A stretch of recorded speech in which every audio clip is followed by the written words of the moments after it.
Une fois n'est pas coutume dans Parkéologie, nous allons parler non pas de quelque chose qui a été, mais de quelque chose qui aurait pu être. Un projet incroyable resté pour l'instant dans les cartons de Disney, un véritable parc d'attractions flottant. Mettez vos gilets de sauvetage, nous embarquons avec Irvine, qui est ingénieur à Disneyland Paris, à bord du SS Disney.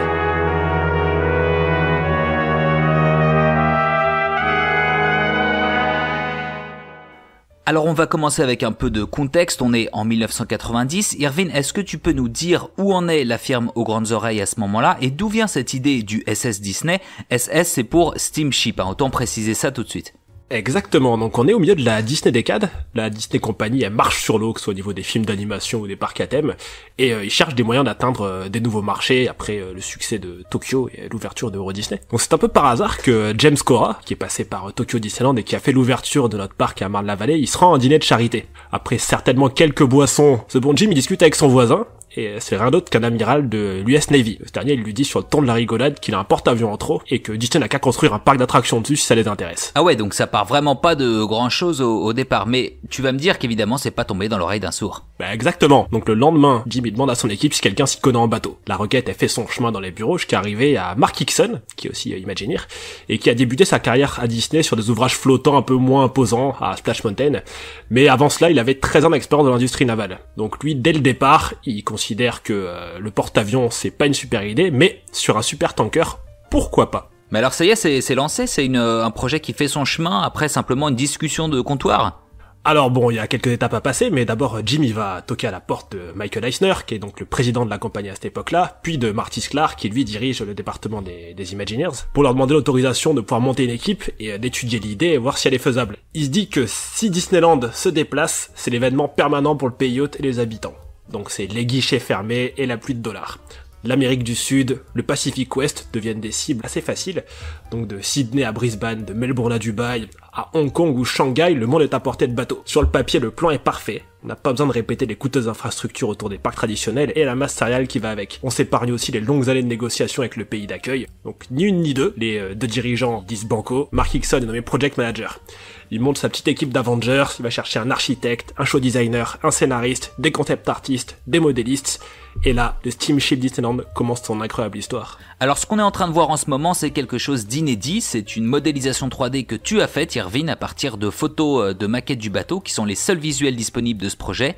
Donc déjà bravo à toi parce que c'est superbe, et aussi parce que ça va vraiment nous aider à mieux visualiser ce dont on parle et à visiter ce parc flottant. Tu peux peut-être nous expliquer en deux mots comment t'as fait? Eh ben écoute, j'ai pris les visuels, je les ai assemblés, je les ai étudiés, j'ai essayé de comprendre pourquoi c'était fait de telle façon. Et j'ai pris les dimensions qu'on connaît, on sait quelle taille fait Orbitron à peu près, m'a permis de dimensionner la largeur du bateau, et à partir de là j'ai pu plus ou moins placer tous les autres éléments qu'on a sur le SS Disney. Super, bah écoute, les parcs Disney on connaît, ils sont composés de lands thématiques, Aventureland, Fantasyland, etc.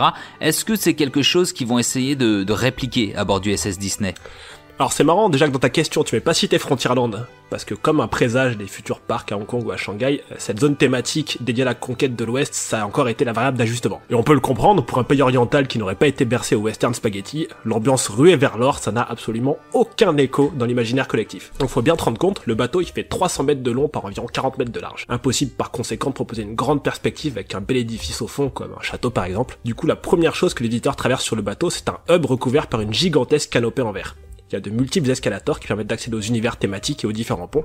On a une immense structure qui, tel un gigantesque orgue du futur, va provoquer le fameux wow moment pour les visiteurs qui pénètrent à l'intérieur du bateau. Et je vois ça, et j'imagine que ce hub c'est aussi le lieu idéal pour placer quelques boutiques. Alors pas seulement, c'est-à-dire que t'as évidemment le lot de boutiques et de points de restauration à proximité, c'est un peu une marque de fabrique, mais tu peux pas non plus te permettre de faire stationner les gens avec leurs sacs pleins de souvenirs dans le point névralgique de ton parc. Mais chaque problème est une opportunité chez les Imagineers. Tu as déjà vu le genre d'endroit où s'arrêtent les supertankers? Ouais, c'est pas terrible. Bah, je te le fais pas dire. Et la séquence d'entrée, on sait que c'est important. Du coup, t'as une séquence d'entrée portable qui est livrée par conteneur et qui arrive avant le bateau. On y aurait trouvé boutique, restaurant et évidemment la billetterie. Et d'ailleurs à ce propos, les tickets d'entrée auraient été valides pour une session de 8 heures. Il y en aurait eu 2 sessions par jour, ce qui explique le besoin d'avoir une zone un peu plus dégagée que le hub pour permettre au flux de se croiser, et ça explique aussi la capacité du parc, qui tu le verras est plus faible que les standards de l'époque pour une destination d'un jour.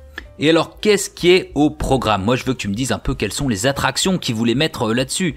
Et bien alors si depuis le hub tu montes et tu prends directement à ta droite, tu seras arrivé à Fantasyland, dans lequel on aurait trouvé Casey Junior, donc le petit train du cirque, qui est un excellent choix pour un bateau, pour la simple et bonne raison qu'il n'y a pas de lift sur Casey Junior vu que la locomotive est directement propulsée. Ok, le lift c'est la montée où le train est tracté par une chaîne, hein. Exactement. Au milieu de Casey, on aurait trouvé un carrousel, l'attraction classique pour les petits et les grands, et donc au fond de Fantasyland on aurait trouvé It's a Small World, mais pas dans la version dans laquelle on l'imagine tous, c'est-à-dire qu'au lieu d'avoir un flume, qui est la rivière sur laquelle les bateaux circulent, et qui engendre donc le besoin d'avoir une station de traitement et tout ce qui va avec, les véhicules auraient été des omnimovers, c'est-à-dire des véhicules ininterrompus, qu'on peut trouver dans Haunted Mansion ou Phantom Manor. Autre astuce, c'est que la façade de It's a Small World monte assez haut pour pouvoir cacher le poste de pilotage, qui était situé à l'arrière du bateau. Ok, donc le capitaine et son équipage sont carrément dans A Small World. Exactement, j'espère juste qu'ils n'ont pas la musique. Ouais, ça c'est clair. De l'autre côté, si on avait pris à gauche en démarrant du hub, on aurait trouvé Orbitron, une grande roue et évidemment une petite boutique. La plateforme qu'on voit en dessous d'Orbitron, elle faisait office de restaurant futuriste sur plusieurs étages. À ce sujet, on n'a pas le détail, mais Mark Hickson explique que les fast-food étaient privilégiés. Et on peut comprendre, sur une visite de 8 heures, ils estimaient que peu nombreux seraient les visiteurs qui désireraient s'attabler. Alors là, on est encore sur le pont supérieur, on va descendre d'un étage, est-ce que tu peux nous dire ce qu'on trouve juste en dessous? Donc sur le pont inférieur, si tu es pris à gauche mais que tu étais monté un peu moins haut, tu aurais pu trouver Star Tours. C'est fiable et c'est compact, parfait pour un bateau. Par contre, je suis pas franchement persuadé que Star Tours sans sa géniale file d'attente soit la même expérience. Mais le débat est ouvert. Vous aurez noté aussi que l'emprise de Star Tours est assez restreinte, mais permet de laisser un peu de hauteur libre pour le dernier morceau de Tomorrowland. C'est la zone 20 000 lieues sous les mers. Elle aurait été composée d'une zone interactive tout autour du sous-marin du capitaine Nemo, une attraction de type walkthrough, c'est-à-dire qui se parcourt à pied, un aquarium géant, et le petit restaurant pour sustenter les matelots. Et de l'autre côté, j'ai l'impression de voir une zone qui ressemble un peu à un théâtre, c'est ça? Alors exactement, le spectacle n'était pas défini, mais les plans y variaient de Muppet Vision 3D à un spectacle sur le Roi Lion. Derrière son entrée, sa façade qui rappelle fortement celle d'un château, on reste quand même dans un parc Disney, se serait trouvé Toontown. Et tu connais la principale raison qui pousse les gens à venir dans un parc Disney? C'est leur gosse. Bonne réponse, mais c'est surtout, tout simplement, la marque Disney. Et quoi de mieux qu'une rencontre avec le patron des lieux pour satisfaire les invités.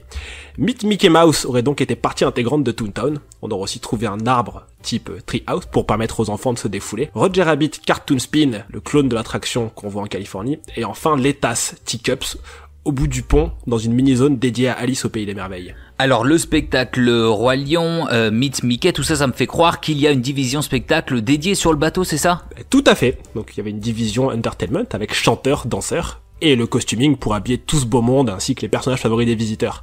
Pour des raisons de sécurité, tous ces employés permanents, et j'inclus par conséquent la maintenance et l'encadrement, n'auraient pas pu voyager dans le SS Disney. Donc deux solutions ont été envisagées, les faire voyager par avion, ou acheter carrément un bateau de croisière d'occasion. On se refusait rien à l'époque. Alors on continue l'exploration du SS Disney, hop, on soulève l'arrière du bateau, le pont supérieur, on se retrouve à Fantasyland, au pont inférieur. C'est ça. Donc à cet endroit, on aurait trouvé une zone sur la petite sirène, avec le village d'Eric, et un clone de l'attraction en gondole, prévu à l'origine pour Disneyland Paris. À l'opposé, la caverne aux merveilles aurait permis aux visiteurs de s'immerger dans les aventures d'Aladin. Et tu vois les deux escaliers au milieu ? Permettait d'arriver au tapis volant. Alors tu vas me dire qu'il y a encore un autre pont en dessous. Exactement. Donc il aura abrité les bâtiments chauds, c'est-à-dire les parties dont seul l'intérieur est décoré, et qui sont parcourus par les visiteurs une fois dans le véhicule. C'est quand même pratique pour l'attraction en gondole de directement survoler un décor situé un étage en dessous. Alors si tu me dis qu'il y a une attraction ici, j'imagine qu'il y en a une autre à l'opposé du bateau. Eh oui, la dernière du bateau. Tu sais, avant d'être à la Walt Disney Company, Michael Eisner travaillait à Paramount, et une de ses plus grandes réussites, c'est Indiana Jones. Du coup, tu devines ce qu'il y a derrière ces deux statues de serpents qu'on retrouve à Paris et en Californie. Juste un roller coaster. Rien que ça. Génial. Ouais, c'est assez dingue de voir tout ce qu'ils ont envisagé de mettre sur ce bateau. On a bien vu à quel point ça peut être un énorme bénéfice stratégique que de pouvoir bouger son parc à thème d'une ville à l'autre. Mais il y a forcément des inconvénients, des obstacles, puisqu'on sait déjà que c'est un projet qui n'a pas abouti. Dans un parc d'attraction, t'as une logique d'amélioration continue. T'es toujours en train de le modifier. Tu peux imaginer que sur un bateau, c'est vite compliqué de faire un chantier, surtout s'il est situé 3 ponts en dessous de la partie accessible. Ensuite, et c'est une raison qu'il faut pas sous-estimer, c'est qu'en déplaçant ton parc, tu perds tout le business qui est lié aux hôtels. Je pense aussi que tu peux générer un problème de claustrophobie avec ce type de parc. Il faut aussi considérer que le recrutement est pas instantané, donc ça paraît facile sur le papier, mais il faut que tu commences à te préparer un mois avant l'arrivée du bateau, ça peut vite devenir lourd. Et niveau législation, c'est peut-être un petit peu compliqué aussi? On peut deviner que les lois safety sont pas forcément les mêmes selon chaque pays. Et là, imagine que le parc n'est pas en eau internationale, il est sur un port, c'est-à-dire qu'il doit s'adapter à chaque législation en arrivant. Alors c'est vrai que tout ça, ça fait beaucoup de contraintes quand même, mais est-ce qu'on sait exactement quand et pourquoi le projet a été abandonné? Eh bien, tu sais, au milieu des années 90, il y a eu la mort du directeur général de la Disney Company, qui était un peu le binôme de Michael Eisner, donc Frank Wells, et la réussite toute relative du projet Euro Disney qui ont rendu la société un peu frileuse et qui ont été fatales au SS Disney. Donc le département en charge de la stratégie globale de l'entreprise a préféré se concentrer sur des bateaux de croisière, qui étaient moins coûteux et par conséquent moins risqués.